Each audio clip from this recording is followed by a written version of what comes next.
Okay, so getting ready to move on here. And again, can I just get somebody to say you can see and hear me? Oh God. Again, thank goodness. I mean that. Thank goodness. Okay. So, excuse me. What are the various types of reinsurance and how do we use them? Or why would we use them? Well, we use it for risk sharing. Okay. So I don't want to saddle my employer with the full amount of the financial risk. Okay, we can use it for stabilizing loss experience. Okay, now actually, while we're stabilizing the loss experience to me, I may not be stabilizing my loss experience in the insurance market. Okay, so the stabilizing a loss experience has two parts: one for me and then one for the industry, and those may not be the same. Underwriting assistance, this is where I usually find a lot more use, because there are times when you reach out to a specialty insurance underwriter, the detail and the specificity of their questions can really be helpful. And now you may not choose to purchase the coverage, but sometimes going through the underwriting process can really be a very informative educational process. The other is for insurers, they can increase their capacity, all right, because they're not assuming the full amount of the risk, right? So they're sharing in the premium, offloading the risk. Catastrophe protection. Well, nobody wants to get stuck with the big one, so to speak. And if you can pass that off, or at least the appearance of passing it off to another party, that can be helpful not only for financial reports, but also board of director meetings. Retirement from a class of business. Yeah, a lot of times, the if you have a primary insurer and they say, you know what, we want out of, sorry to keep picking on California. I don't mean to do that. But when you have a company, and I can't remember whether it was Fireman's Fund or Allstate, but one of those retail homeowners insurance companies decided, we're out of California. Okay? Well, from the moment they make that decision, either they are making it as of a defined date, in which case, there are going to be some people that have, a 1-year policy, and maybe the corporation makes the decision, well, we want out by, April 1st. Okay. And some people might have 8 months left on their policy.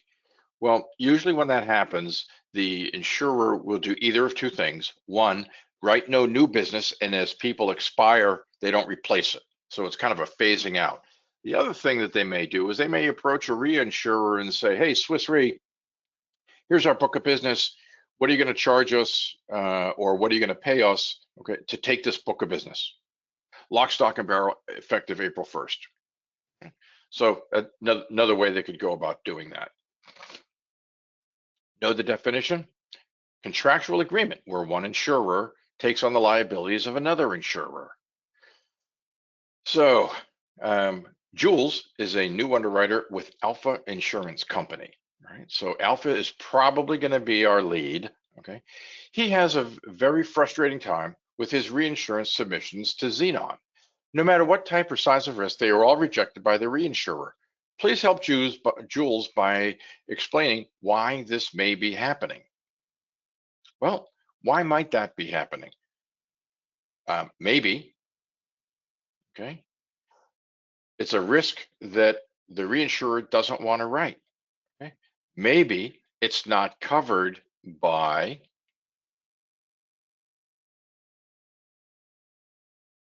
treaty. Maybe there's a treaty agreement between the two companies, okay? And the underwriter of the ceding company keeps sending stuff like maybe this, for example, is homeowners with no dogs.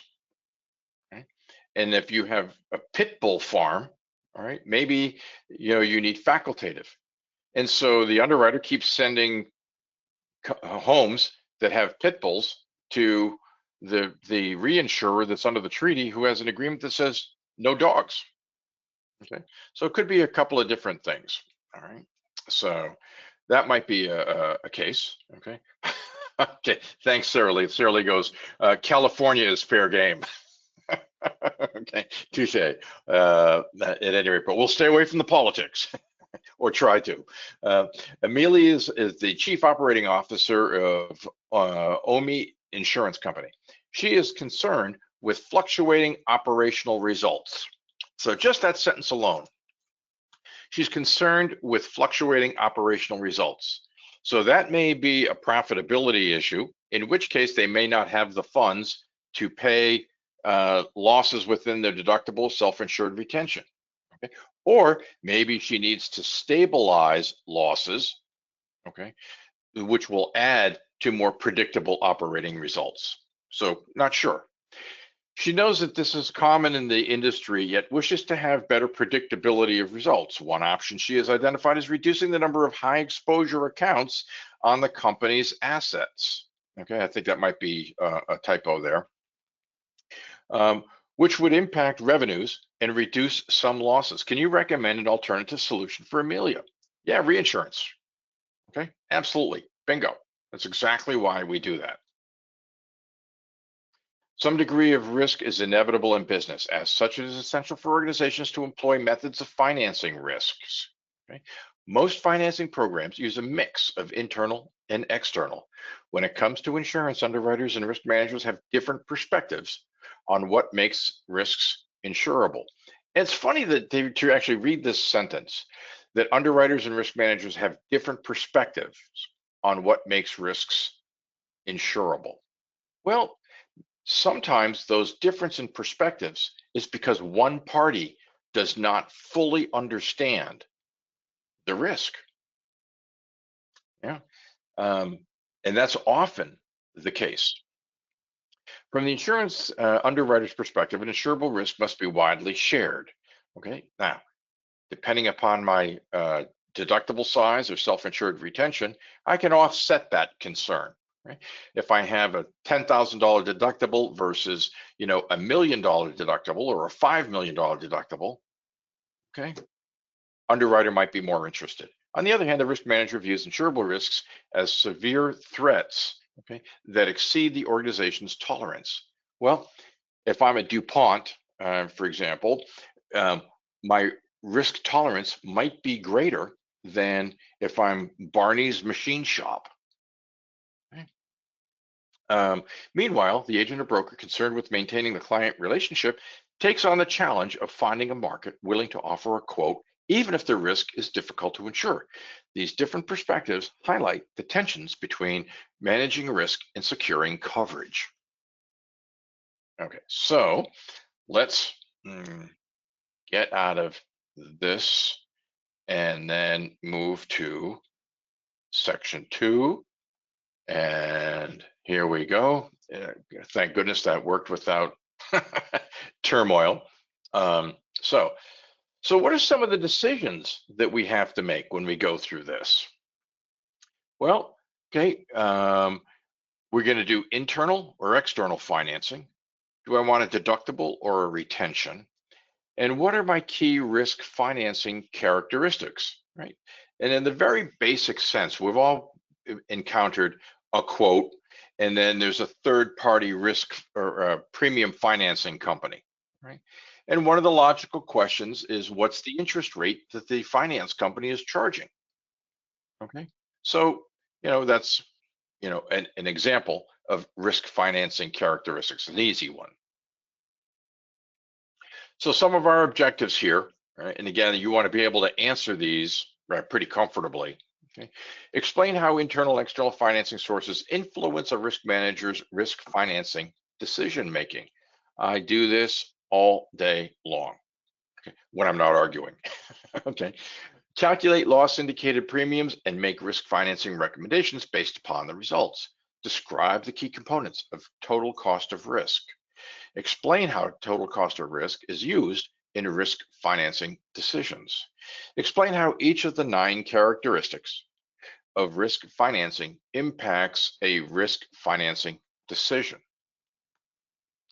So a risk manager's goal and objectives determine which financing program is best, most satisfactory, or most desirable.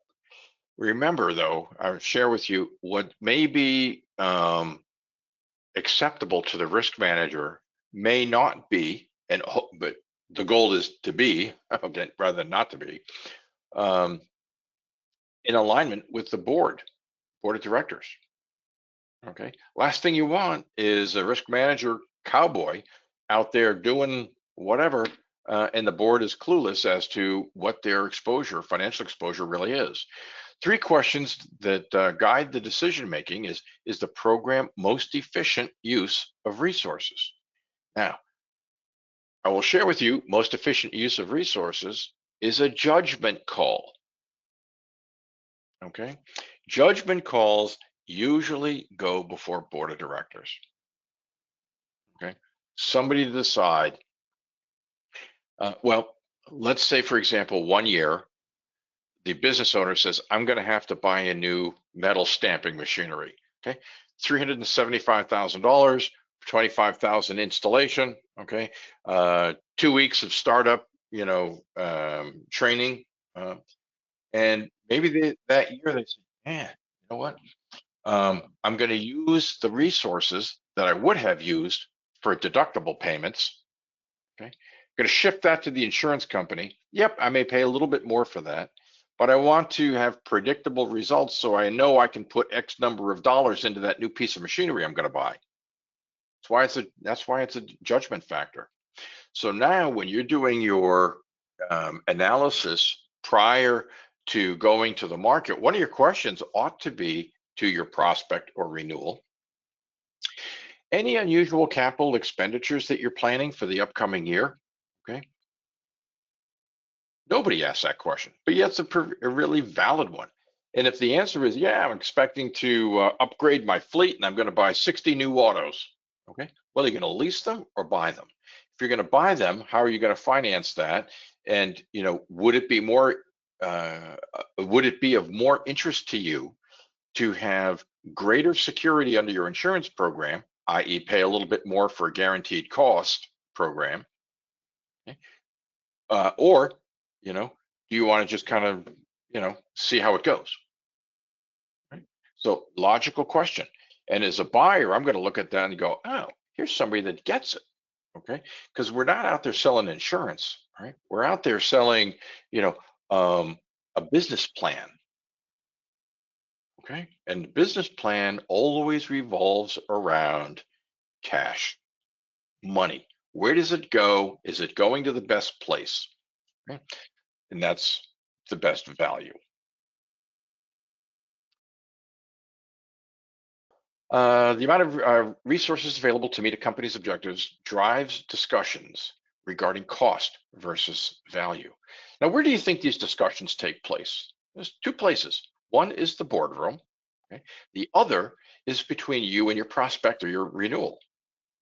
Okay? So, what's important? Okay? What are you planning on for unusual expenses coming up? At every turn, everyone involved in the development of the risk management program needs to understand the importance of obtaining the best use of resources at the best cost and the best value. Now, here's the curveball on all that, okay?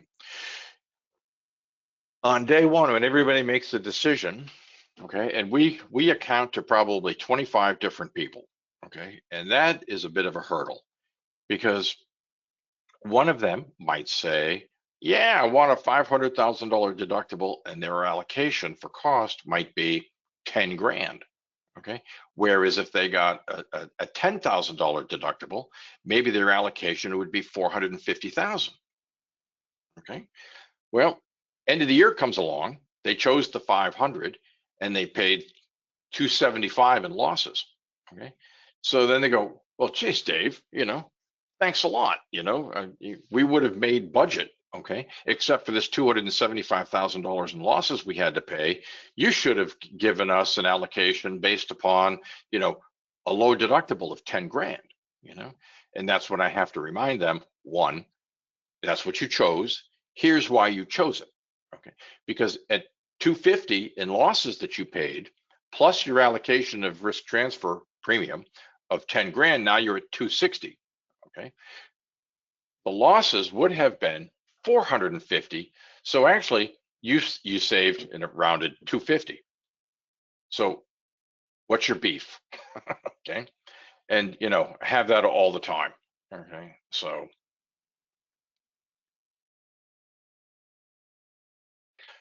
explain how internal external financing sources influence a risk manager's risk financing decision making. External financing can be defined as using funds from another entity outside the organization to finance losses, namely an insurance company. Several external sources of funds are available to the risk manager. These include contractual transfers of financial responsibility, hence, indemnity hold harmless obligations. Transfers of financial responsibility of risks can be accomplished in two forms: a non-insurance transfer, okay, of financial responsibility, that's going to be my contract, okay, and the other is an insurance transfer of financial responsibility, mainly by an insurance policy.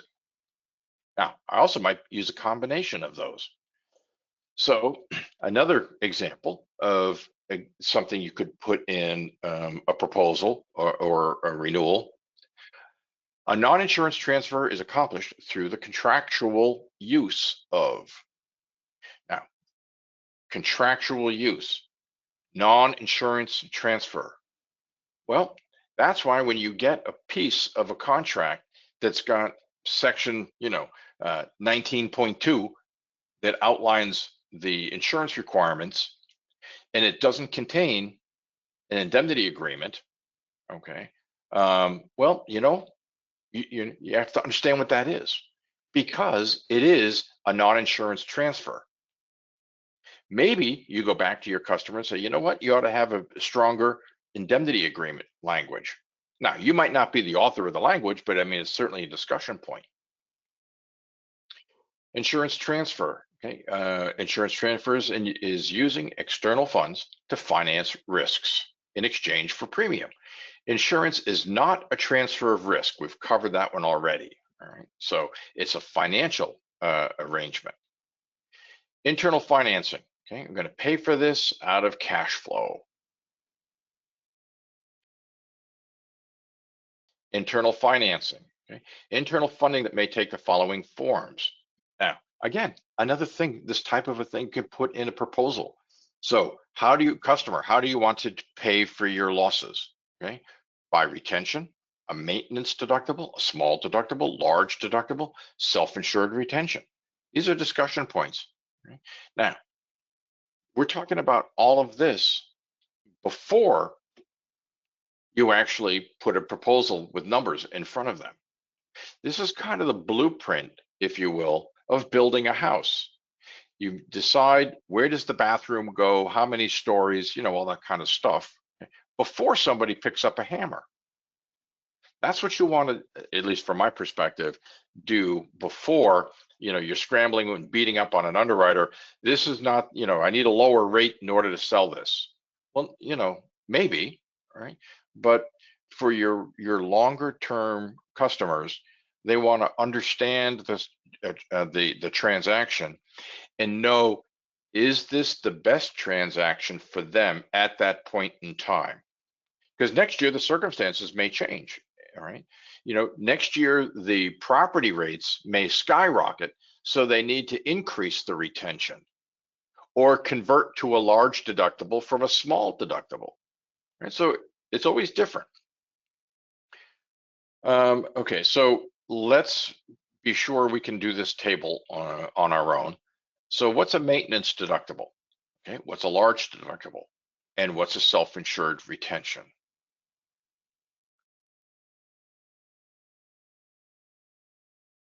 The decision between external and internal financing involves balancing control and cost. A friend of mine used to be, and I think she retired, but used to be risk manager for a very large national food and beverage company.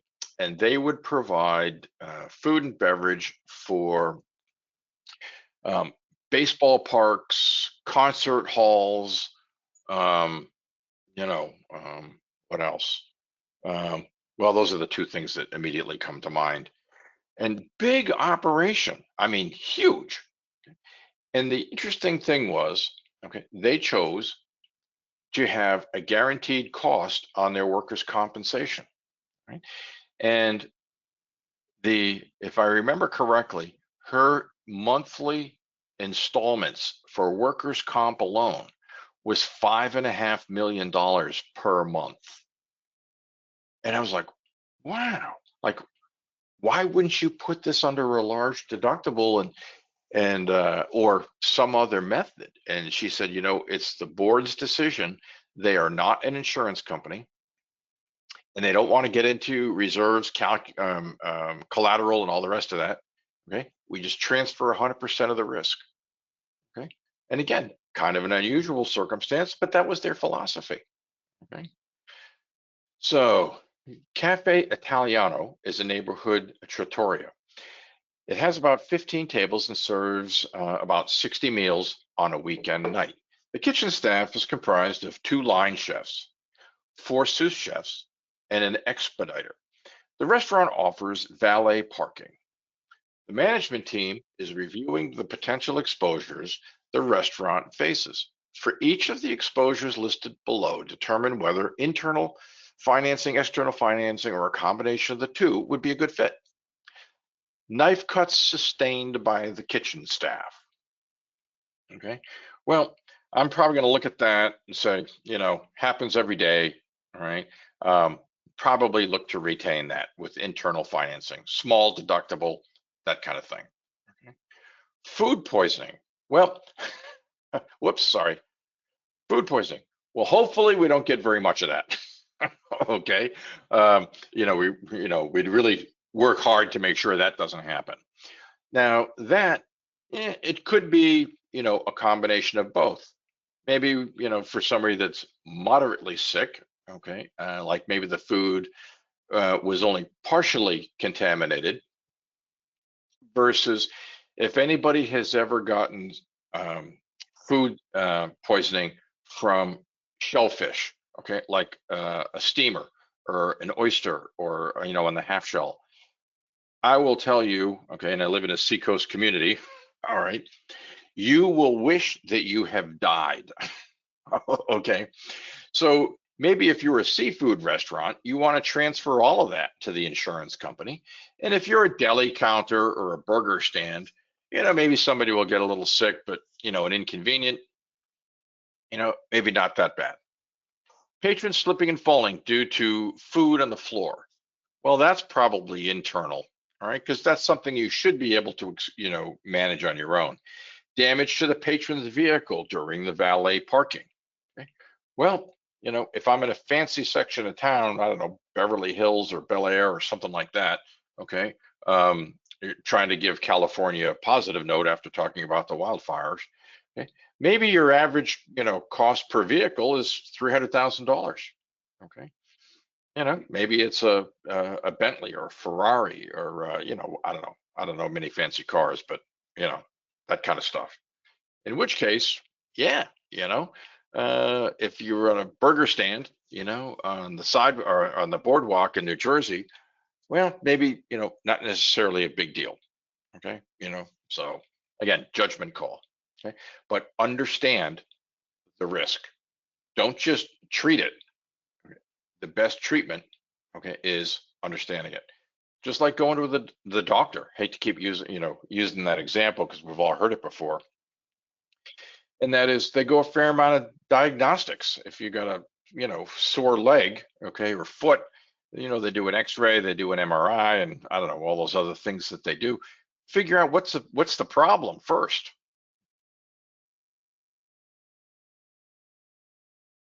Calculate loss indicated premiums and make risk financing recommendations based on the results. Now, remember, depending upon who does these calculations, the results can be different. All right, so results are always a guide. Loss indicated premium, also called loss adjusted premium, is the required premium to pay for expected losses, plus the loss adjustment expense and the carrier's operating expenses. It is the break-even point between premiums and total expenses expected losses. Carrier expenses, often referred to as expense loading, include commissions, cost of underwriting and servicing, cost of contingency charge for losses, profit loading, and premium taxes. Okay. Now, thing I'm going to share with you here, okay, is insurance carrier expenses, commissions. Well, what if you sell a surplus lines policy and the surplus lines policy includes a commission, right? No real surprise there. However, when I go down here to premium taxes, the insured is going to pay a tax on your commission. So as a discussion point, I would always look to carve out the commission, replace it with the fee, and then tell the customer and say, hey, we can do this, or you can do this either of two ways. You can pay me a commission, okay, which is built into the premium and kind of invisible to you, and you're going to pay a tax on that, a sales tax. Or we can carve out the fee, okay, for my compensation. It's going to reduce the premium by X dollars, whatever that is, okay? And you're not going to pay a sales tax on that. Most business owners are going to opt for Plan B, because for business owners, they get taxed more ways than you can begin to imagine. And any opportunity, if it's $11, okay, will opt with avoid paying the tax. Okay. And if they don't, well, that's fine too. You still serve your point by giving them the choice and letting them know you understand the difference. Okay. So FYI. Quantitative and qualitative, right? No, this is a T-chart. No, to be able to compare these two. Quantitative, when the quoted premium is less than the loss indicated premium. Qualitative, when the difference between the loss indicated premium and the quoted premium is small. Okay, so that means, okay, remember I was telling you about the fee for the broker compensation, and it's a pretty good sized number. All right, and I say, look, if I were to change brokers because of a $10,000 difference, okay, all right, that's a quantitative decision. However, I'll look at that $10,000 difference, or maybe something larger than that, and say, you know what? Okay, it's still worth it to me. They do a good job. Now that's qualitative, right? So loss indicated premium formula. I will share with you, I probably use this formula monthly or more. So the question here and what we're trying to solve is there's two types of programs, right? And let's just call it workers' comp again, to keep things simple. So my choice as a customer is I can go with the guaranteed cost, or I can go with a large deductible. If I go with a large deductible, I'm going to pay premium, I'm going to pay for my losses, and I'm going to pay, if you will, a management fee, okay, to the TPA or the insurer to handle those losses. Okay, so no real surprise there.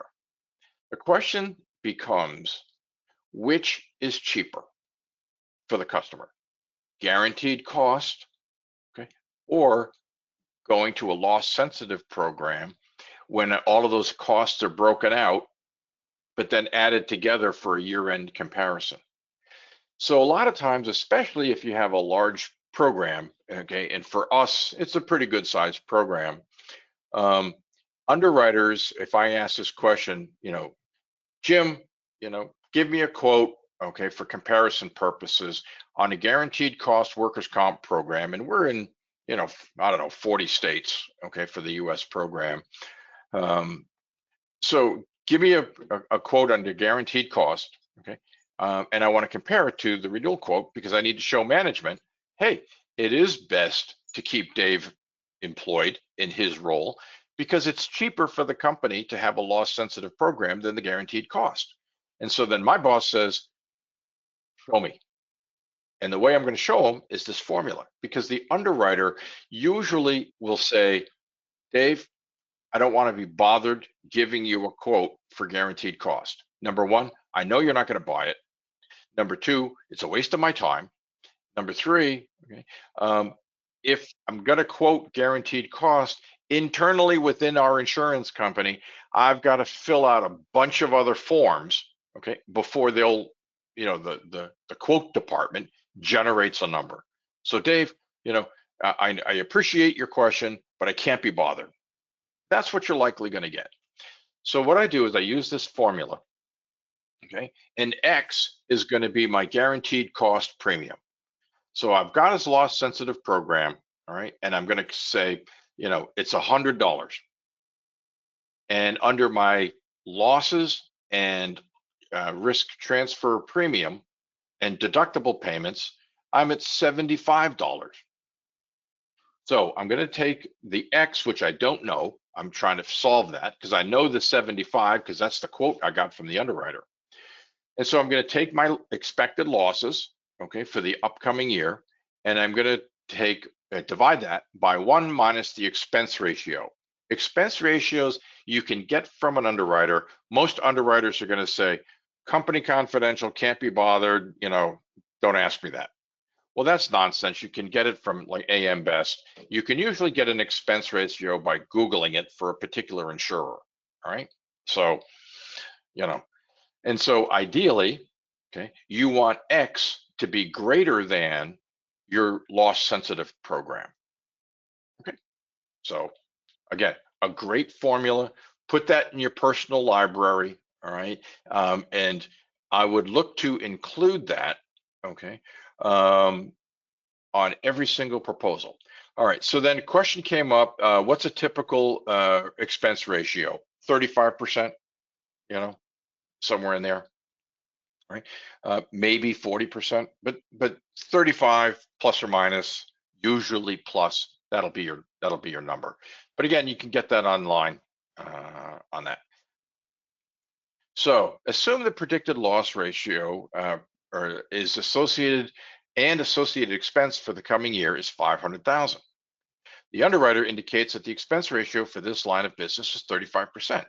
So we're solving for X. This is our guaranteed cost, and we're trying to figure out which is better, guaranteed cost or Dave's program.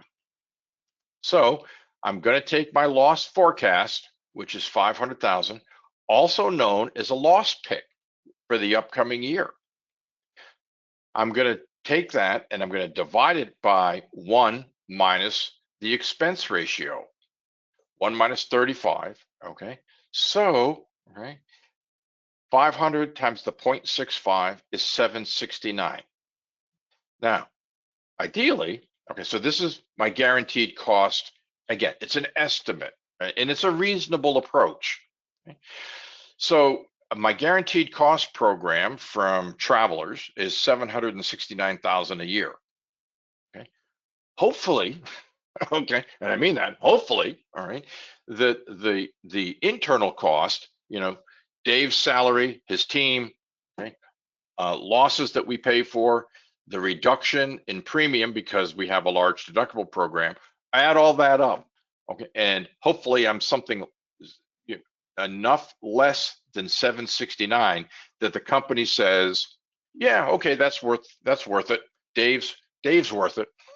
Okay, so that's a great approach. Okay, and I would look to include that in every single renewal that has a loss sensitive or a large deductible program. Absolutely. All right, and even if the customer says, yeah, that's nice, okay, I'm still going to stick with the loss sensitive program, it tells the customer you're thinking out of the box. You're looking at a larger picture, okay, which is a financial picture, a portion of which is insurance. All right, so you have estimated your losses for the coming year to be 300,000. Your underwriters told you your expense ratio for the line of business is 40%. Okay, what is the loss indicated premium? Okay, the premium is 600,000, so we're going to take the 40%, plug it in here instead of 35. All right. So FoR, that's going to be 120,000. Premium quoted by the underwriter is 600,000. Okay, whoops, sorry. All right. So if it's 600,000, should you purchase the policy? No. All right, because 40%, okay, or so that's going to be 800,000, right? So let me just quick and do the math.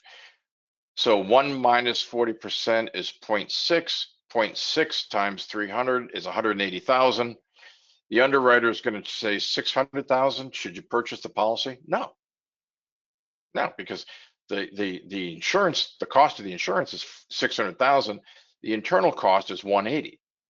Okay, the indicated premium is 180 versus 600.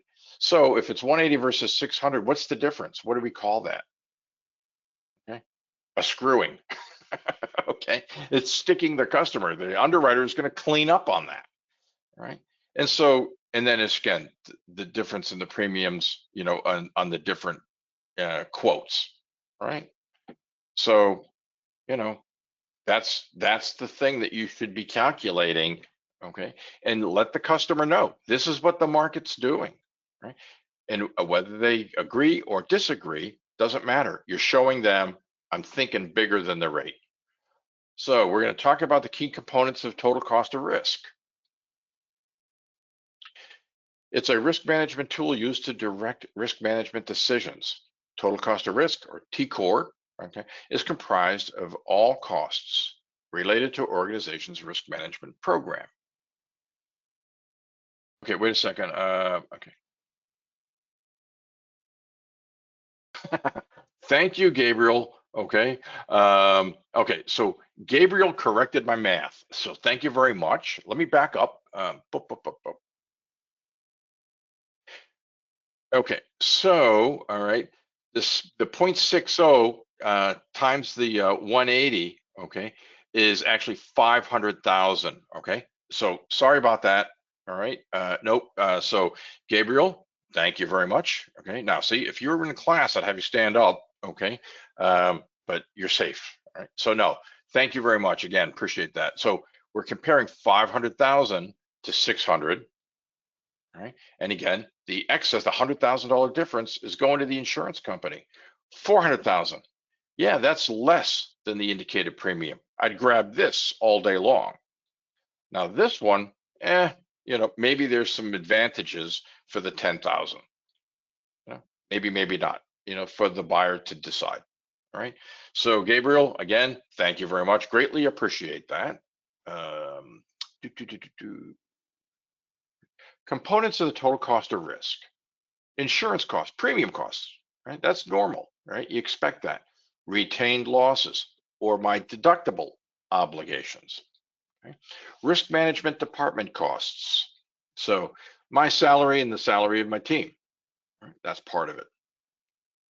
External service costs. Maybe we reach out for actuarial services, loss control services for specialized risk.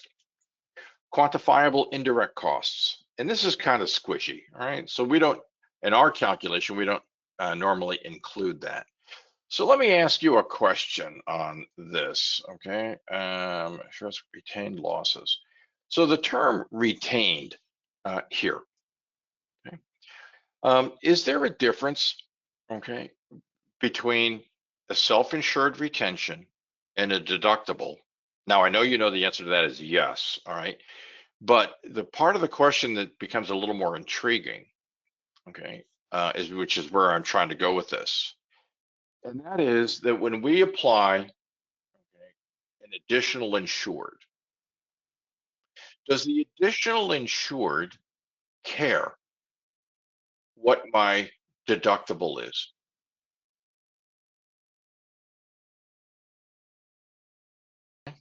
Come on, I got all day. Somebody give me an answer. Okay, oh, good. Wait, sometimes yes, no, because insurance company, wait a second, bills back. Yeah, Katie, bingo. Katie nailed it. All right. Yeah. Okay. The deductible, okay, is an arrangement between my insurer and me. If I add somebody as an additional insured under a deductible policy, they still have $1 protection. However, on a self-insured retention, no, they have a risk, okay, that that I might not choose to indemnify or hold them harmless. So a lot of times, we get requests for certificates of insurance that say, in the event that the, vendor, contract, or whatever it is, us, in the event we maintain a self-insured retention or deductible greater than 25,000, and for us, almost every one of our policies have that arrangement, we must get approval from the additional insured. So I cross out, okay, deductible, okay? And the reason being is that's none of their business. They have no exposure, right? I should not be in a position to have to tell them what that is, right? So, but key distinction. Nancy, the financial chief officer for Pinnacle, asks you as the risk manager to prepare a total cost of risk. The organization has a general liability policy of $2 million deductible per occurrence and self-insures property damage for the company owned vehicles. Right? So based on the following information, fill in the table. What is Pinnacle's total cost of risk? Well, insurance premiums for all lines of coverage. Well, okay. The organization has a general liability policy with a $2 million deductible per occurrence. Okay. And self-insures property damage for the company-owned vehicles. Insurance premiums for all lines of coverage. Okay, well, when they say all lines of coverage, all right, I don't know whether, to me, whether they're talking about workers' comp, auto, GL, and so on, because the information that we provide here, okay, seems to be centered on auto. All right, so to me, that's not quite clear enough. But at any rate, right, insurance premiums for all lines of coverage is 300,000. Included in the total cost of risk? Yep. Okay. That's my cost of risk transfer. Repairs of office equipment damaged by employee negligence. Okay. Yep. Okay. That's going to be included. Settlement of a GL claim. Yeah, that's going to be included. Safety consultant hired to perform physical inspections. Yeah, that's going to be included too. Recovery of damage to a company-owned vehicle from a negligent driver's insurer. Yep, I'm going to include that because that's still going to be a cost to me, whether I can recover or not. The labor to recover it is also going to be part of my total cost of risk. Salary for the director of marketing. Okay, nope. Okay. Salary for the risk manager. Oh, absolutely. Okay. Overtime paid to an employee covering another employee who was out of work recovering from a work-related accident. Yeah. Okay, I'm going to include that. Let's see, let me check the time here. How we doing on this?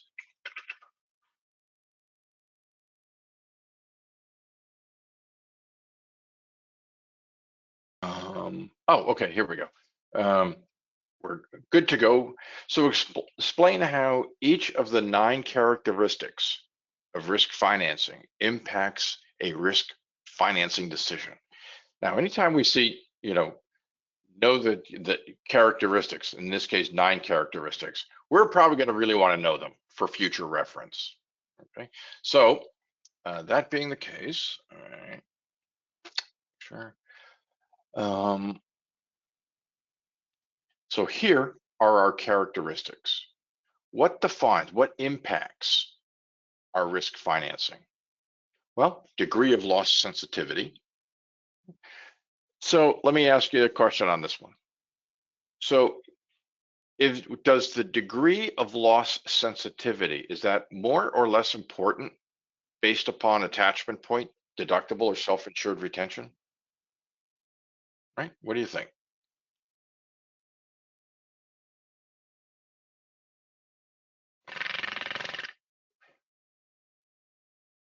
Yeah. All right, John. Thank you. Okay.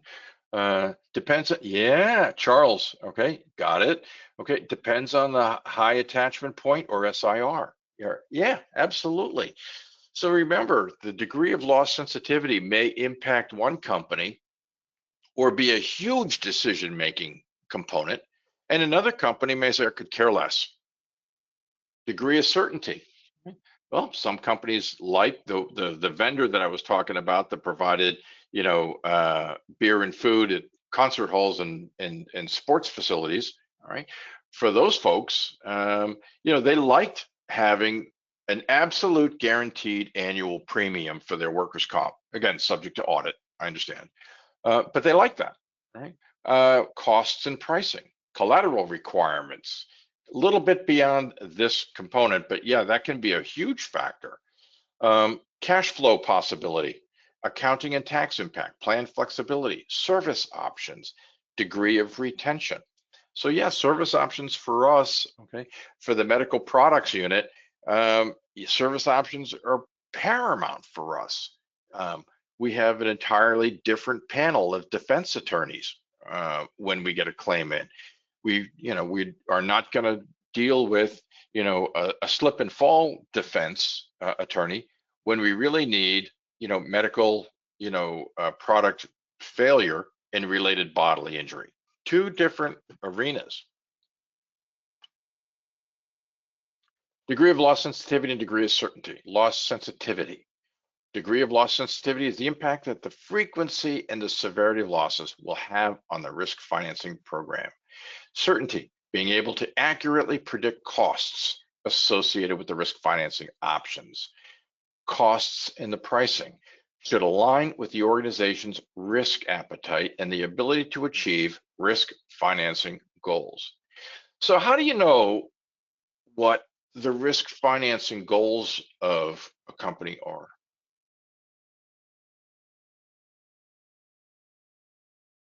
So you guys are thought you're just going to sit there, okay, and listen to me babble on and on and on and on and say, I can't wait until this thing is over, okay? But now, how are you going to know what the company's risk? Ask the risk manager, yeah, or the CFO or whoever your contact is, okay? Absolutely. You're only going to know those answers if you ask, right? Now, I'm going to add one more thing to that. Do you think that the risk financing goals change from year to year?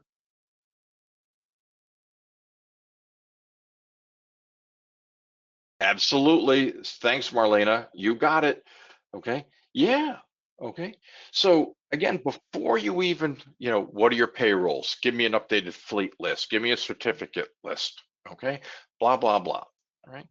So some of these things you're really kind of talking about, okay, we need the blueprint, okay, and then we buy the materials to build the house.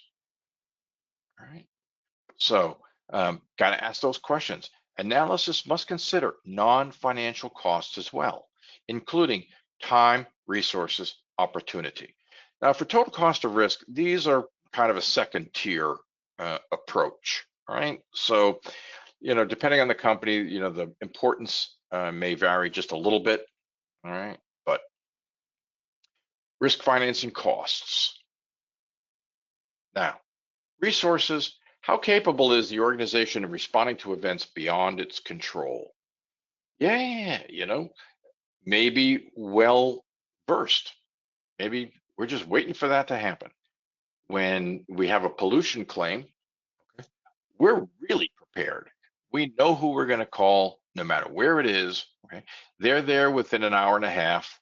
You know, Actually, interesting scenario. We had an environmental loss, leak from a oil tank. Okay, we discovered it because we patrol the property every hour. Okay, especially at night, and we discovered a leak, and it was going into the ocean. Okay, now if you have a spill in the ground, that's bad.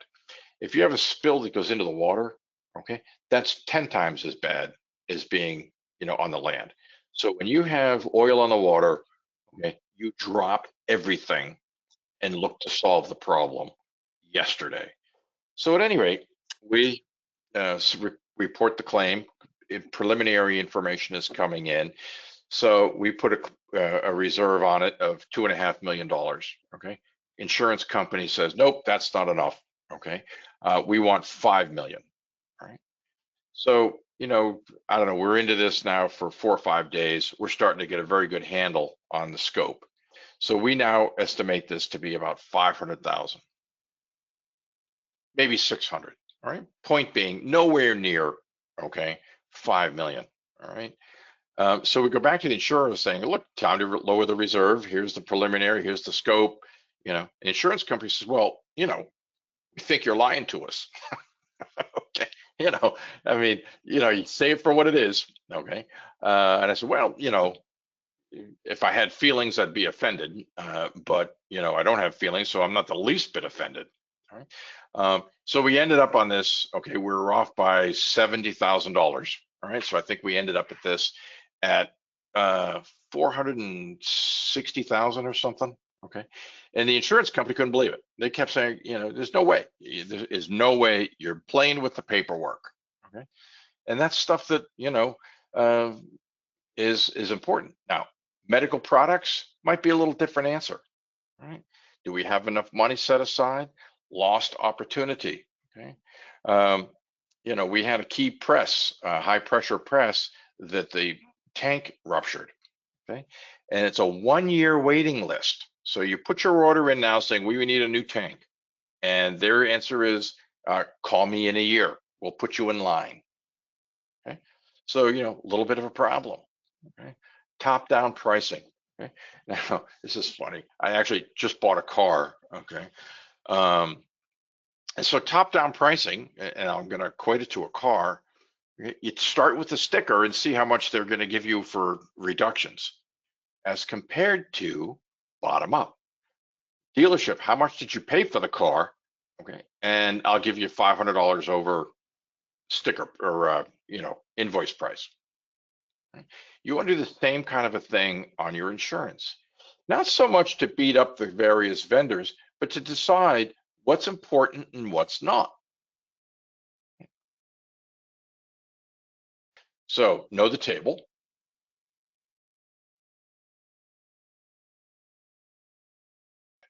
That's key. And we're going to get into collateral requirements. So let's take our break here. All right. I'll come back in 10, and we're going to do a deep dive into collateral. So if you're not asleep yet, okay, you may be by the time we're done with collateral, but it's hugely important. Right. So good. See you in 10.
folks from the hand sign. I think David's.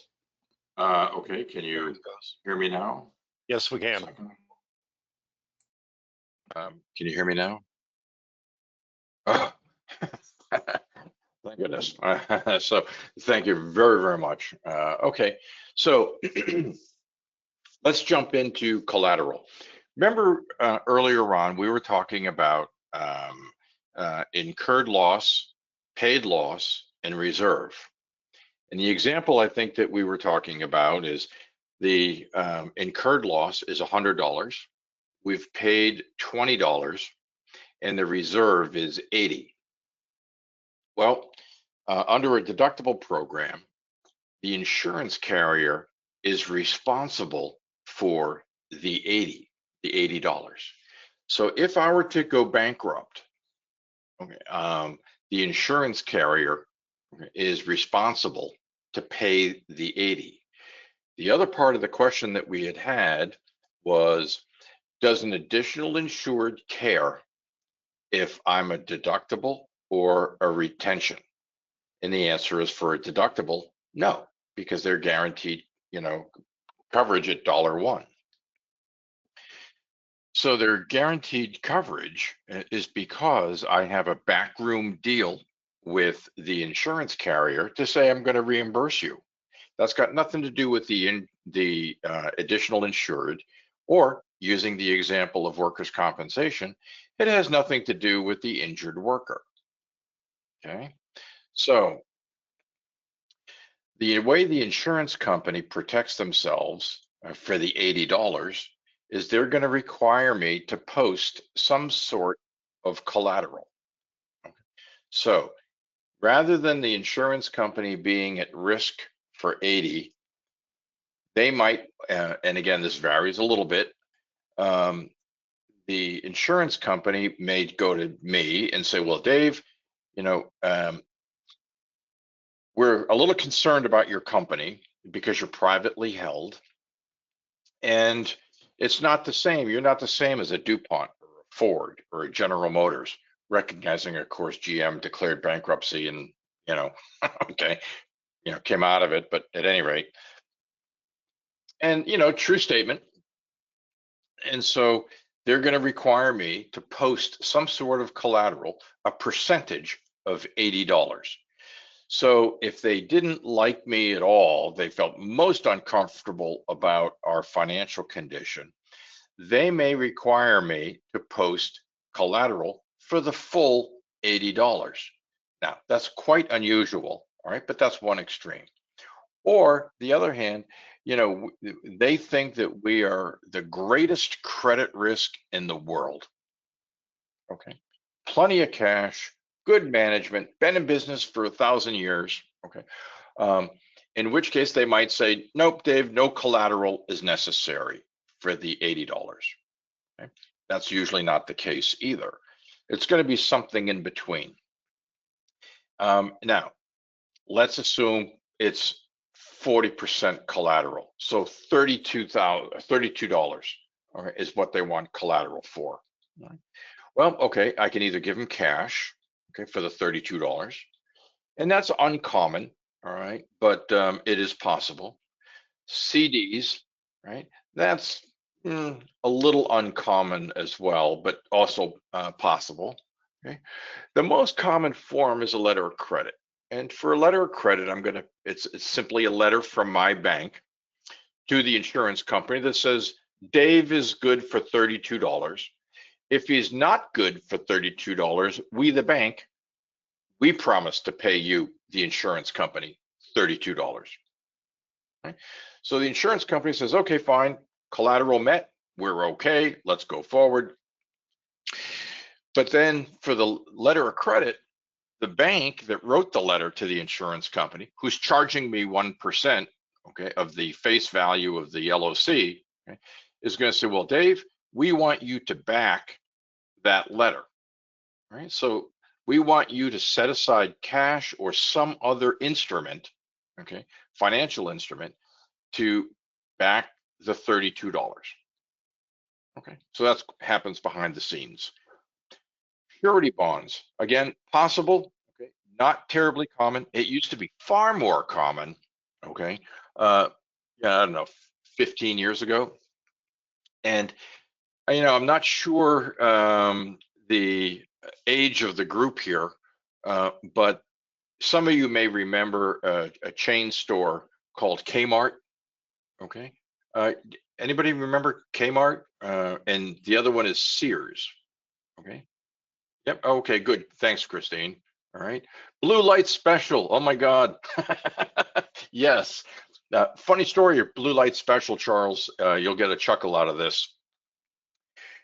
I was working in a place that they had a receptionist, and on occasion she would go over the PA system and say, Jim Jones, you got to call on line 7 or whatever it was. Okay. And so she also worked part-time at Kmart. Okay. And so she wasn't thinking. Okay. Went to announce a call for somebody, and she goes, greetings shoppers. Okay, so we all had a little bit of a chuckle out of that. But Kmart went out of business because their credit rating had changed and they could not get a bond to securitize their large deductible workers' comp. So Kmart was then bought out by Sears, which was unfortunate because that brought down Sears, because Sears had a little bit of a credit issue based on the buyout, if I recall correctly. And so at any rate, letters of credit and surety bonds, can be key to the success of a company, but they can also be the Achilles heel to bring a company down. So accounts receivable, we can pledge our future predicted accounts receivable as collateral, and basically we hand those over to the company, the financial institution, JP Morgan or Bank of America or whomever it is, to say, look, okay, we want to securitize our LOC, okay, with our future accounts receivable. Here are our books, and if we go belly up, we will transfer, or we allow you to accept on our behalf, okay, accounts receivable to back the LC. Right, so pretty common. And I've actually never come across a bank trust agreement. So I guess possible, but clearly the dominant factors are going to be in order of priority. Number one, letter of credit, and number two, surety bonds. Okay. Let's see. And then I thought I had a question here. So give me 1 second here.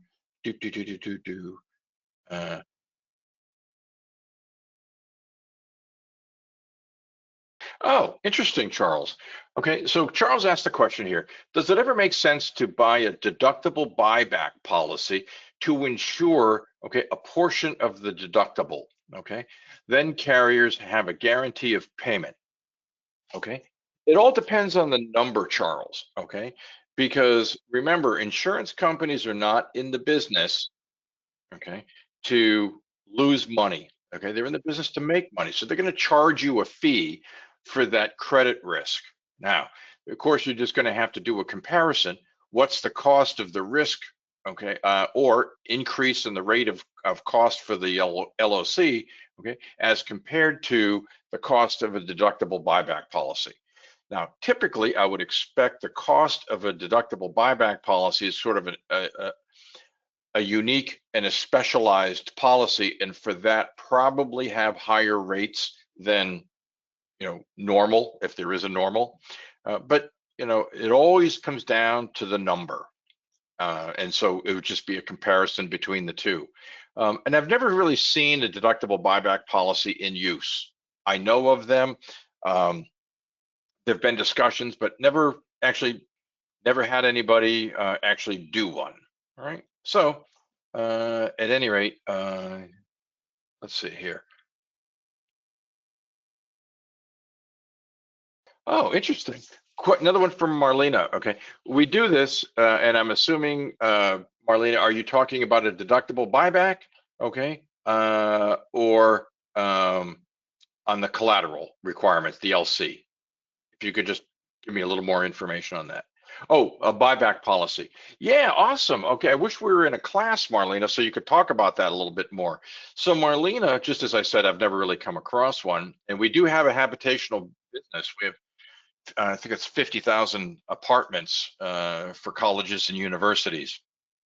Um, and so deductible buyback policy, I've never really encountered, and I'd love to see you talk about that a little bit more. We do it for wind, hail, habitual exposures. Yeah, so Katie, thanks on that one too. Oh my goodness, everybody but me, okay, has deductible buyback policies, okay? Oh man, I wish we were in a class. Okay, this would be a good discussion. So for our deductible buyback option, we do a finite risk program, and then what we do is we do like a 3-year policy. We take the deductible, and let's assume our number is, let's say, $1 million. Okay, so we put the $1 million pre-fund as a pretend loss into a savings account, and we do an insurance policy with it, and we say that, hey, okay, in the course of the policy term, 3 years, right? If we have a loss, okay, for the specified peril, okay, the $1 million goes to that loss, okay? However, the beauty of this is if we don't have, and let's use windstorm as an example, if we don't have a windstorm loss, we get the $1 million back. Okay? Now, what we do is we get an insurance company, okay, and we pay them a fee for it, okay, to securitize, or we basically buy their name, okay, to issue a certificate of insurance for, in this case, $1 million. And if we put a 3-year policy period on it, okay, lenders would probably ask, like, what's this all about? How is it you have a 3-year policy? So what we do is we do an anniversary date. Okay, so it's a 3-year policy with with 12-month anniversary dates. So when you look at the certificate, it looks like an annual certificate. And let's say Liberty Mutual happens to be the insurer. The lenders look at that and they go, yeah, no problem. You know, we're set, done. Okay, so we pay them a fee for that. It's essentially a fronted policy. And like I said, if we don't have a loss, we get the $1 million back, or in more case, we just roll it over, okay? But we take the tax deduction on that right up front because we are assuming that it's a loss, all right? We're pre-funding the loss, all right? So, so good, yeah, thanks for that feedback on those deductible buybacks. Appreciate that. Oops. Issues with collateral. Collateral may be stacked, okay? So every time, you know, the policy renews, okay, the following year, okay, our deductible requirement may increase, all right? So be careful of that. At some point in time, you will reach an equilibrium, all right? But you have to, you know, warn your customer, hey, the first couple of years, you know, you may have to be increasing your LCs, okay, until you reach that point of equilibrium, right?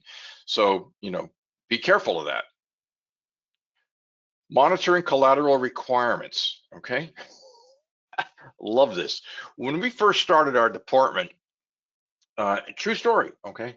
Sadly, all of my stories are true, but you know, I don't know, I was probably on the job for 6 months, okay? And, you know, I'm going through the numbers, renewal was coming up, and I get a note from the broker saying, hey, Dave, you know, FYI, you know, our calculations show that you should anticipate an increase in collateral request from the insurance company. We expect that the amount of the increase to be about $600,000, you know? So I'm like, okay, sure, show me the math. Okay, how did you get there? Okay. So I'm looking at it, and just working in the city at the time, so I was doing a lot of this type of stuff on the train, in and out, which was really kind of relaxing. But at any rate, I'm looking at the calculations, and I'm like, man, I think these calculations are wrong. Okay, like, you know, and I pondered this for a week because it was a large, sophisticated broker, and I'm like, there's no way they made that mistake. Okay? So at the end of the week, I'm like, no, I'm still coming out with, you know, they made a mistake here. So I call them on it, okay? And after amount of, back and forth and back and forth. Okay, I got as close to an agreement as I was going to get, because there were some egos involved, sadly. Anyways, okay, they had been making this mistake for a few years. And so the result of this is we got a reduction in our letter of credit, okay, by $4.5 million. Okay, and it was like, folks, I mean, to the broker, you got to be kidding me.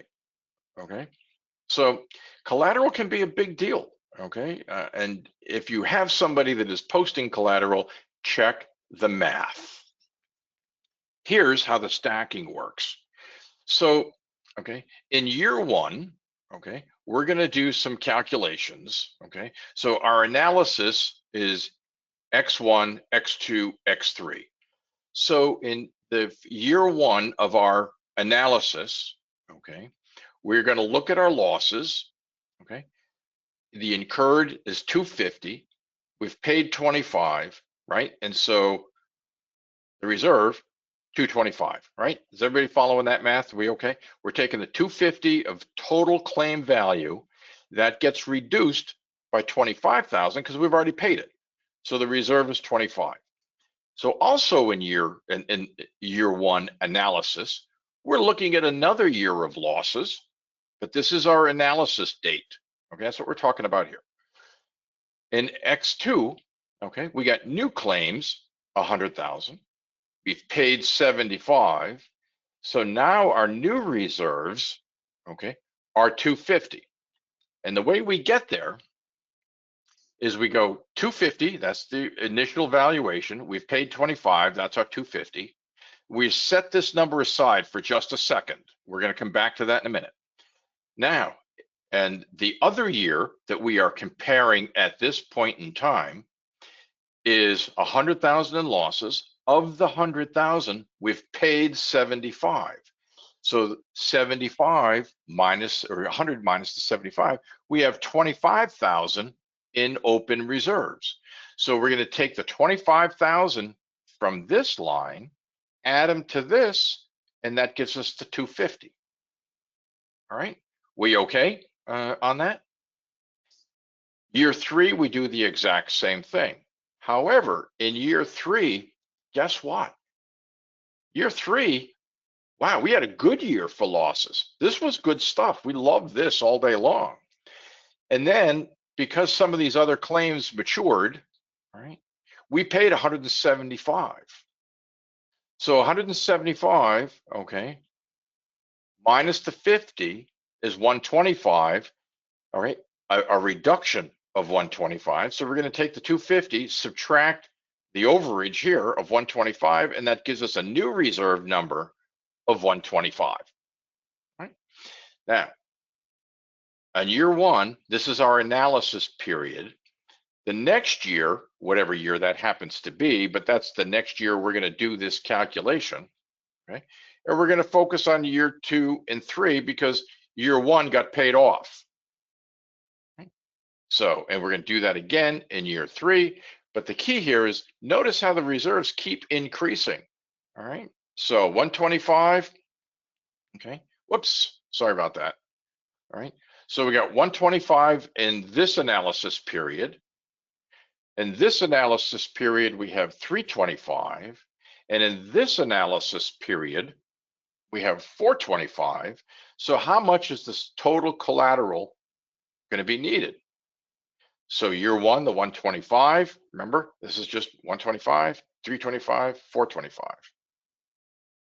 So we're going to need, okay, an LC for $875,000. Now, we're going to talk with the underwriter and say, well, look, okay, the 875 we agree with as being the amount of the reserve. However, underwriter, we've been in business for a million years. We're a good credit rating, blah, blah, blah. Okay. So we think we should only have to do, 50% LC of the 875. So, I don't know. So 437,500 or whatever, half of this is, that's going to be my LC. And the insurance company is saying, okay, Dave, we're all right with the credit risk between the LC and the 875. Right? Now, that's a negotiation, and that can move, a little bit one way or the other. Right? But the key here is note that, the amount of collateral keeps increasing until you get to a point, okay, which is I call equilibrium, where the valuation of the claims is roughly equal to the settlement of the claims, which is equal to the incoming claims. All right. So when your new claims coming in is roughly equal to the settlement of claims going out. Okay, that's your equilibrium. And that's going to vacillate a little bit. Okay, but for the early years under a new program, this is very much going to be a realistic scenario. Year one might not be too much. Year two is going to be more. Year 3 or 4, okay, probably more. Okay, and not just sake of the argument, this is going to be our equilibrium. That's the number you hammer with the underwriter saying, no, it should be something less than that. Now, I say hammer, it's not an issue of just arguing over the phone. You're going to need collateral exhibits to be able to talk about this. All right. So now the broker is going to give you, the 875. All right. However, all right, what you really want to do is look at payment and settlement triangles, okay, closure valuation triangles for your particular insured. So maybe this is the actuarial result, so the bean counters come in and say, the industry says this factor, that factor, and so on, and your number, Dave, is 875. So my argument to them is going to be, yep, I'm following that. However, based on my 30 years of history, okay, the 875 should be 575 because my numbers develop much more slowly than the industry, and I pay my claims more quickly than the industry, so my reserve should be less. And there's your argument. All right. So, okay. So Dave, you're asking equilibrium. No problem. It's an important concept. So think of it in terms of a tank of gasoline, right? And your tank of gasoline is 20 gallons. So equilibrium is 10 gallons. All right, so half that. So you can either choose to spend, exhaust the entire tank, okay, or continue to fill it from the half a tank to the full tank, right? So whatever you decide to do, your equilibrium, if you will, is the half a tank average, right? So when it comes to claims and the reserve, you're always going to have some dollar amount or the half a tank, okay, in reserves. Now, in this case, okay, let's assume that that's the 875. That's our equilibrium. So then next year, okay, year one might go to 0, and year 4, okay, might be, I don't know, 275. But when this closes and you add a new year, when you add this up, you still end up somewhere around 875. Again, that's assuming your claims are predictable and roughly the same, right? The point of the illustration here is in the early years, this number is going to climb, okay? This plus this plus this. Now year 4, okay, might be not very much net result because this closed out, okay? And year 4 was a good year, okay? But you're always going to have something here in the kitty, all right? Because nobody's going to have 0 claims, again, on a loss sensitive program, all right? So are we okay on that, Dave?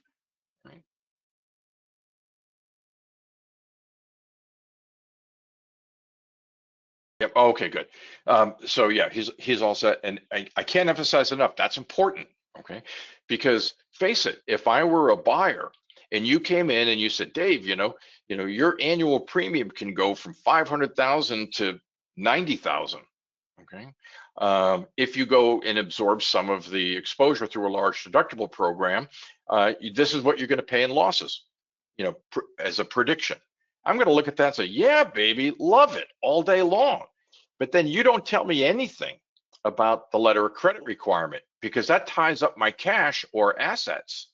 Okay. Well, we're going to have an unfriendly conversation. Okay. That you misrepresented the cost of the program to me. Okay, and that's a significant difference. All right, so you got to be careful of that. Cash flow possibility. All right, financial flexibility of the organization is affected by the ability to control the timing and the disbursement of cash. Absolutely. Selection of risk financing plan is dependent upon the organization's risk appetite. When the factors are low, the organization would probably select a guaranteed cost or small deductible program. Maybe, okay, or maybe when the factors are low, that's temporary. Do I want to upset my entire apple cart, lay off people in my department because I have 2 years of a low rate from an insurance carrier on a guaranteed cost? No, because if I let these people go and then the market changes and I give them a call and say, hey, would you guys like to come back? They're going to say, go pound sand. I've got a job. No way. So there's that significant exposure to that. All right, it's kind of a big deal. Okay, there are a few cash flow opportunities related to low retention plans. Yeah, it's because it's rate times payroll equals premium. Okay, plus or minus a little bit. Accounting and tax impact. All right, remember, you deduct when you pay. When you pay the claim, you can deduct it. When you pay the premium, you can deduct it, unless you're a captive. We'll get into that later, all right? But on a captive, okay, you pretend you're an insurance company. And instead of deducting what you pay, you're gonna deduct the incurred value of the claim. So on that $100 claim that we talked about, okay, been using as an example, I've paid 20, 80 is the reserve. If I'm just a regular buyer of an insurance company, I can deduct the 20 because I've paid it. The 80 I have to set aside for future expected expense. Okay, and I can't deduct that until I spend it. However, if I'm able to legally pretend I'm an insurance company, I can deduct the full 100 today, now. Okay, so that's a good thing. Right? So, and again, we'll get into that in a little greater deal. Plan flexibility. Now, does it make sense? Right? The larger the deductible, also referred to as skin in the game, I'm going to have more input on the payment of claims, right? I'm going to have more input on loss control services, right? Account management instructions, all that stuff, right? So, that's all good stuff, and that would be logical, right? So,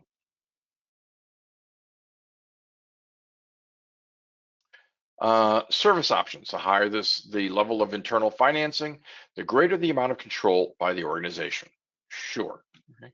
Insurance plans offer a variety of different service options, depending on the needs and the budget of the organization. Here's the key. A lot of organizations don't know what they need. Okay.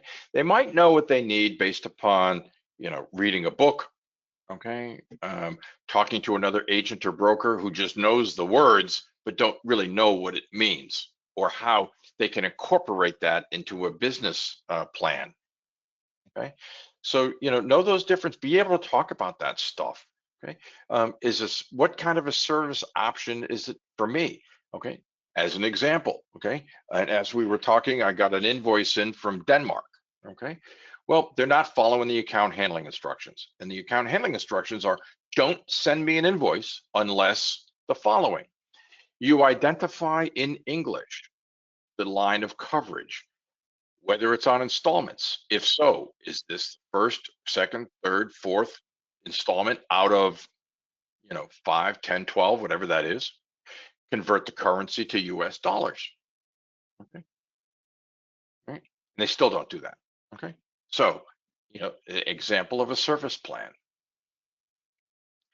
Now, know these. This is an important table. All right. And this is going to be kind of like a fill in the blank table.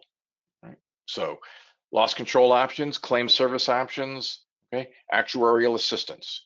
So for actuarial assistance, expect you should get loss picks. Don't assume the loss pick that you get from the underwriter is correct. Okay. One of the age-old games, okay, is prior to the renewal, you do a final, loss review, claim review, and you see Mary Smith had a reserve of 200,000 and it closed last week, okay, for 95.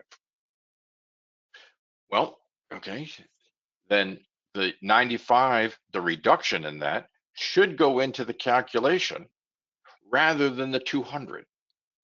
Okay, so what often happens is you leave the loss, the claim review with Mary Smith being 95,000. The loss pick comes in 3 weeks later with no supporting data.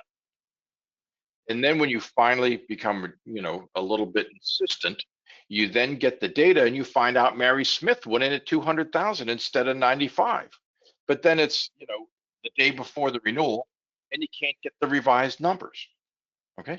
So, our renewal, we have a requirement that a full bindable quote is due 30 days before the actual renewal date. Right. Now we bind about 200 insurance policies on our renewal date, with all different countries, all different lines of coverage, all that kind of stuff. Okay. And, if we're looking at a new insurer for whatever line of coverage, we're right up front and we say, look, okay, here's our requirement. We get a bindable quote from you, okay, 30 days prior to the renewal date. Can you do that? And if they say yes, okay, then I also build in a penalty saying, if you fail that, okay, you owe me $5,000. Okay. And they said, well, that's, we don't like to do that, blah, blah, blah. And I said, well, yeah, but if you do what you say, then that's really not a concern, is it? Unless you're planning now to not do what you just told me you were going to do. Oh yeah, we're very specific on that stuff. All right. But you can imagine, okay, with, 30 or 40 different countries, 200 insurance policies, scrambling around with all of this nonsense, okay, 2 weeks before renewal date. No way. Okay. It can't happen. Okay. So at any rate, so I can't emphasize that enough. All right. And again, when we're entering in or considering a new insurer, put that right on the table. Can you do it? Okay. And when they want to write business, their answer is going to be yes. Okay. And if it's no, then the answer is, okay, well, thank you very much. That doesn't work for us. And you notice that pre-qualification, in or out, is before we even start talking about rates and premiums, okay? Fronting charges, all of that. Because if you can't get me what I need, I don't really care what your price is. I really don't. Because I got much bigger fish to fry, okay, than whether or not a local statutory auto policy for 80 autos, okay, in Belgium, okay, is 80 grand or 85 grand. I don't care.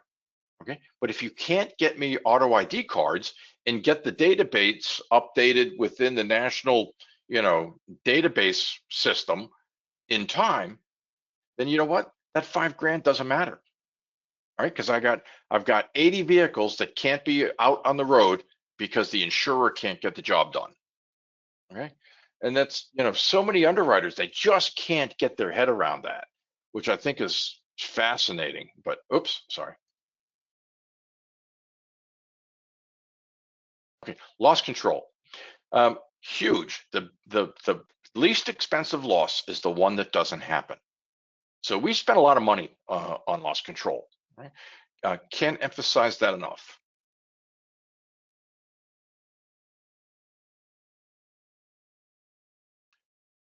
Actuarial.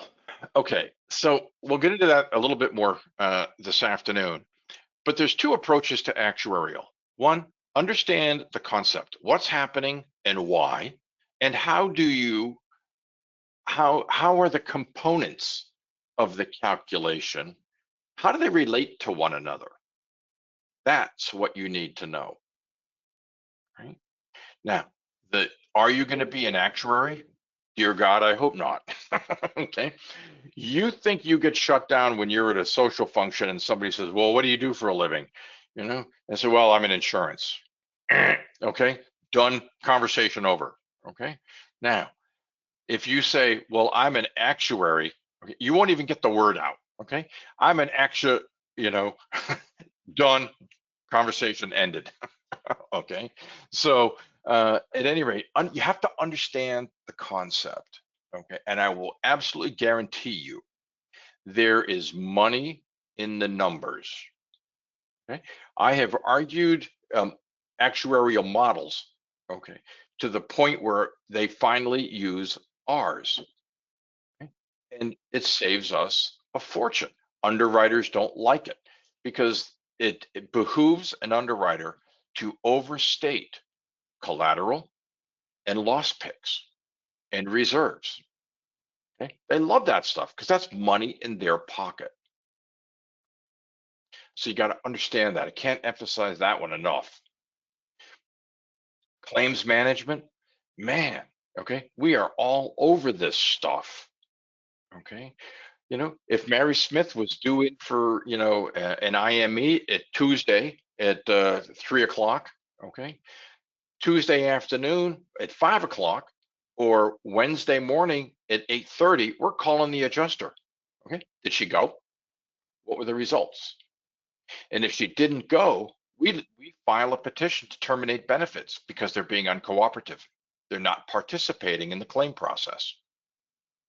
Now, do we prevail? No. Okay. But that tells Mary Smith, okay, we're on it. Okay. So, and then her attorney, okay, usually, you know, they have to show up or file a petition to reverse, okay, you know, ours. And again, the greater, and again, I'm talking about the claims that you don't feel comfortable with. Not the, you know, some stuff is straightforward, no problem. And I will drive to the insurer to pick up their check, okay, if there's a delay. Okay, not a problem. I will do that all day long. But somebody that's trying to stick me, all right, that's a little different. And I'm gonna do everything within my power to cost their representing attorney, okay, a lot more than, you know, they would normally have expected. Make it a cost of doing business for them. You know, we had a truck driver, okay, trying to make a deposition while he was driving.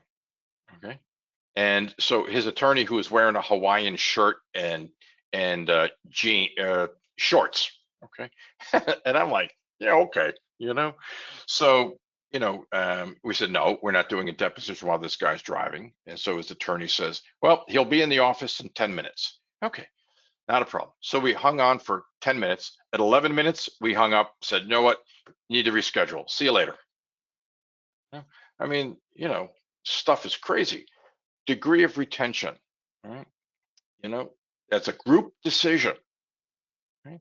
And that should be a conversation, okay, on a renewal or a prospect. Low versus high, okay? Know the table, right? So be able to fill these things in.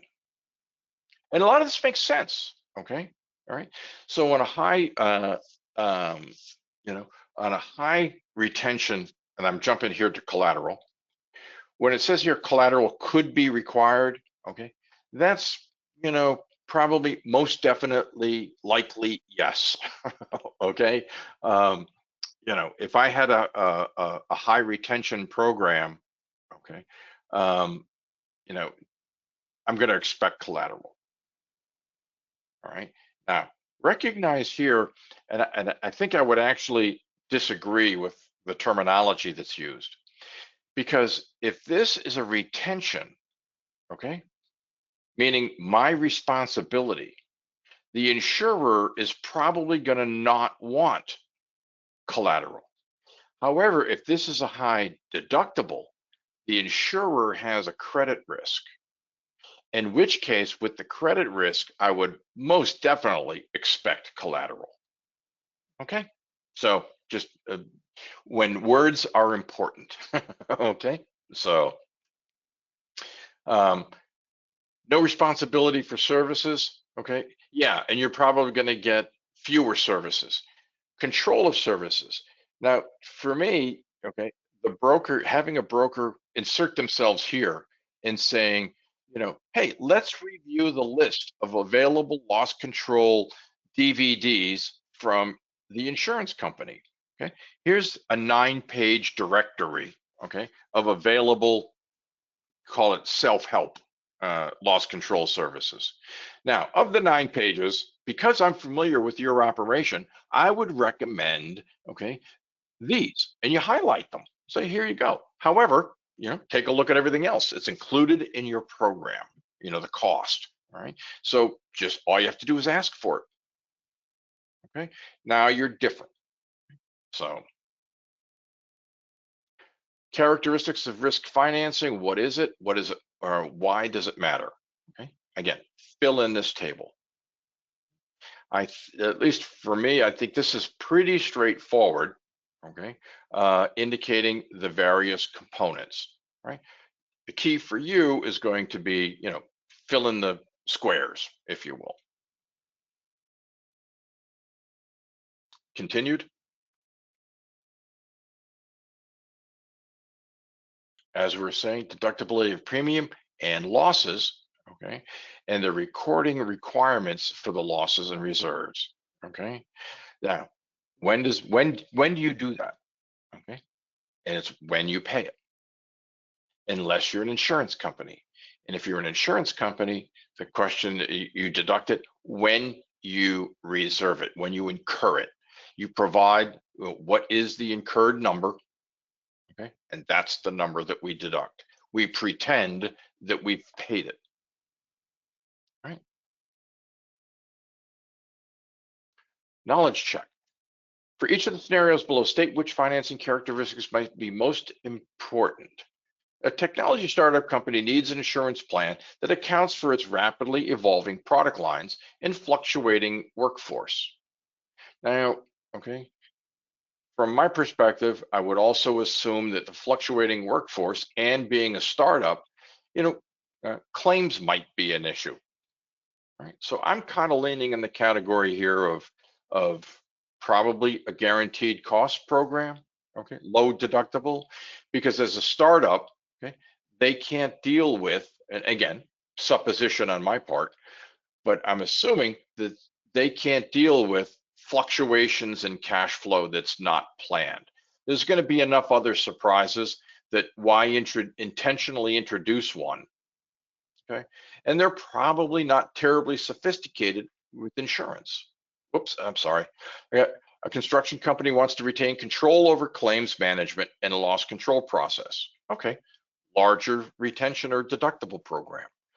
Retail chains seeks a guaranteed cost insurance policy that sets fixed premiums to avoid unexpected increases in insurance costs during the fiscal year. Okay, yep, so guaranteed cost. Now, here's the thing, okay, for depending on who you're talking to, all right, we in the industry, okay, we all know what is meant by a guaranteed cost, all right, which means a guaranteed rate. That's it. A guaranteed rate is different than guaranteed cost, right? So I would always suggest, okay, non-auditable, Katie, all right, awesome. I'll come right back to that in a second, okay? Well, that would, okay, so to me, a guaranteed cost, I would have the conversation to say, no, okay, it's a guaranteed rate. If payrolls go up or go down, the ultimate cost to you, customer, may go up or down in relation to your premiums, or excuse me, in relation to your payrolls. Now, Katie brings up non-auditable. Okay, now to me, that would be a flat cost. Okay, that would be is slightly different than our terminology that I think is misleading, being a guaranteed cost. So a flat charge or a flat rate, flat premium, okay, is non-auditable. Doesn't matter if your exposure goes up or down, here's your premium, done, over with. Guaranteed cost in our industry, is one that is a guaranteed rate and fluctuates by a change in exposure. Okay, need to outline that so people know. Remember, we're the licensed professionals. The duty for us to be a fiduciary for our customers is greater than somebody that's non-licensed. Okay, so know that. A healthcare provider prefers a large deductible insurance plan that reduces premium costs and allows them to allocate cash to other operational needs, paying for claims as they arise. Okay, so yep, large deductible program there. Okay, so in summary, we want to design an effective risk financing program, and risk manager must understand the available financing options. Now, it's incumbent upon you which financing options make sense. All right, for a 25-person operation, a $500,000 workers' comp deductible program, does that make sense? No. Okay, meaning you need to understand the business, their business, so you can recommend accordingly. Okay? Risk financing involves acquiring of funds at the optimal cost to pay for losses. Right? Maybe they do it internally. Maybe they do it with insurance premiums. That's why you quote options. You tie those options back to the loss pick, and it's got to be an accurate loss pick. How did you come up with it? Is it the underwriters? Is it yours? Okay, those are your discussion points. Retention or deductible, insurance or borrowing. Goal is not necessarily to find the cheapest option, but the one that offers the best balance between cost efficiency and value. Who decides what the best balance is between cost efficiency and value? Who decides that? Customer. Okay, it's up to you to provide options and up to them to make the decision. Okay? This balance depends on the organization's risk appetite, financial capacity, and overall objectives. Okay, and I think, yeah, all right. So we're kind of, at the end of that segment. All right, I am happy to hang out a bit if anybody has some lingering questions that you want to shoot, and we can throw it out for everybody to look at, or if you want to hit those questions for the benefit of everybody when we start that next segment, happy to do that as well. All right, so at this point, let's take an hour off. All right, and so we will see you at 15 past the next hour. Thank you, Dave. And yep, that's what I was going to say, 15 after the next hour. Don't forget, you will have 2 evaluations, so get those, and we'll see you folks in an hour.